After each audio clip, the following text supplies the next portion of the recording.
Yo, sa mga kapatid. So, nandito tayo ngayon sa Kubat.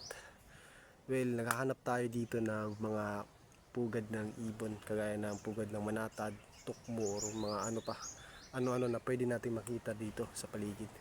So, dito habang naghahanap tayo, meron tayong napansin na isang ibon na akala natin nung una, kahoy lang. Yung parang patay na sanga lang. So, hindi natin namalayan kasi kaya natin patay na sanga lang. Pero nung tiningnan ko talaga ng maayos, ibon pala. Napakagaling niya mag-camouflage mga kapatid. So tingnan nyo, ito kung makikita nyo. So yun siya mga kapatid. Yan, zoom natin kasi di na natin siya pwedeng lapitan. Baka kasi lumipad yan.